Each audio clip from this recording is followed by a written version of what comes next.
Buenos días, profesora. Hoy mi compañero y yo tenemos el placer de presentar nuestra charla sobre la literatura árabe. Primeramente debemos de conocer qué es la literatura árabe.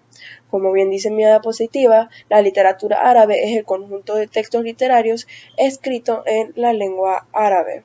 Este también se utilizó para formar un vínculo entre las civilizaciones islámicas. Origen. La literatura árabe emergió en el siglo VI. Estos árabes eran de origen semita y ellos se quedaron en su país, la cual es Arabia. Ellos no desempeñaron ningún papel en la historia hasta la Edad Media y ellos eran conocidos por su gran subjetivismo y tenían también un gran espíritu, y esto se hizo notar mediante sus poesías. Características. Para las características tenemos tres características, la cual podemos observar. Está la métrica y rima, las categorías y formas y el género y temas. Ahora, vamos a conocer qué es la métrica y la rima. La métrica y la rima es porque los bardos, ellos cantaban lo que les sucedía, o sea, sus hechos, en forma de canto que tenía un gran parecido también a la poesía. A esto le decían que tenía patrones de métrica y rima por lo de la poesía. Las categorías y formas.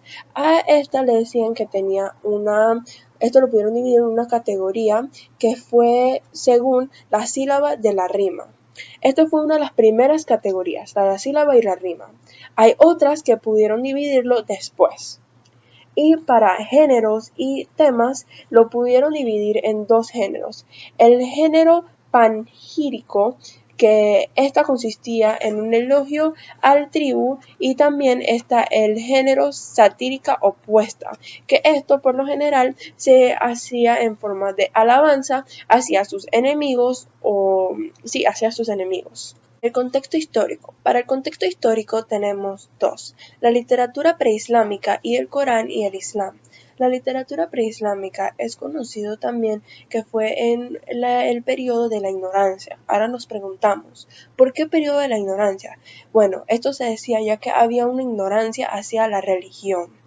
Se dice que hubo muy poca literatura escrita, ya que los investigadores encontraron muy poca evidencia, pero se dice que sí fue transmitido después de una forma oral y en forma de cuentos de hadas. O sea, después de 2 siglos, calculan los investigadores, se dieron a conocer más literatura que se dio para esta época.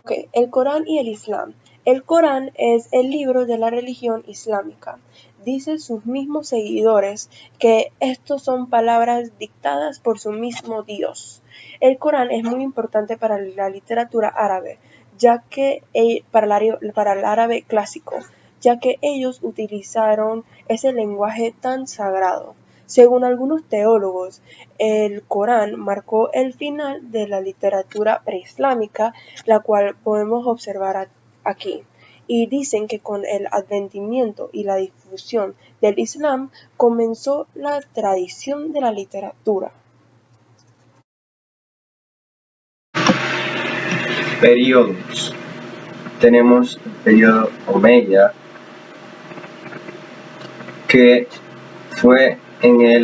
se inicia el cultivo de la filología, que resulta en la creación de la gramática árabe, en una época en que muchos soldados se marcharon de la península arábiga hacia zonas de conquista, que serían Siria y África. Se le dio énfasis a temas como la nostalgia por el desierto y el amor fiel a una sola mujer. Periodo de Abbasi. En poesía se tratan temas como el culto al placer, la sátira política y el elogio de los gobernantes. Y también tenemos el periodo de desmembración. Corresponde al desarrollo de la literatura árabe en Occidente, sobre todo en España, como poetas, como algunos de sus géneros literarios cultivados fueron la preislámica. Estas recopilaciones, no obstante, ofrecen una panorámica parcial de esta tradición, por cuanto está configurada como antologías, preservando solo los mejores poemas, que en muchas ocasiones son fragmentos de poemas más extensos. Tenemos el Corán y el Islam, que tuvo una influencia significativa en la lengua árabe. La lengua usada en el Corán es considerada como el árabe clásico. También tenemos el declive de la literatura árabe. La expansión del pueblo árabe a lo largo del siglo VII y VIII lo llevaron a ponerse en contacto contra una gran variedad de pueblos, lo que afectaría a su cultura. Autores y obras.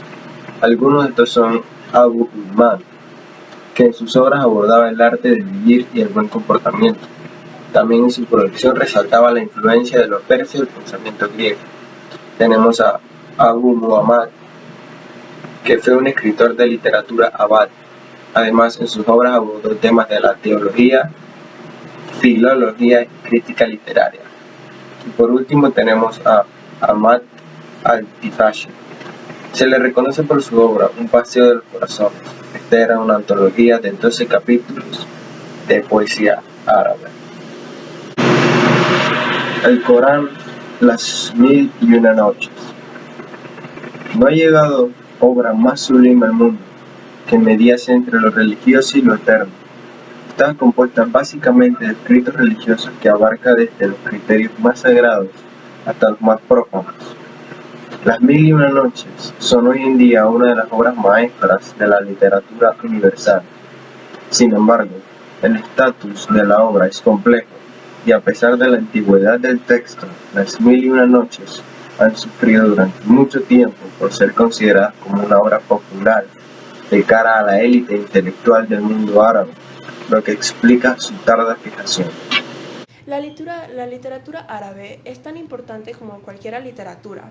Las personas al escuchar esta literatura dicen que es muy agradable al oído, ya que expresa una delicadeza y una métrica única. Algo muy interesante de la literatura árabe es cómo ellos se expresan a través de la poesía. Y algo muy importante que me parece es que ellos expresan su religión y sus creencias a través de la poesía, a veces de una manera disimulada, pero a veces de una manera muy obvia. Y a mí esto me parece muy importante, ya que otras literaturas no lo expresan tanto como lo expresan ellos, algo tan importante para ellos, la cual es su creencia. Algo también importante de la literatura árabe es que su literatura impulsa la civilización islam.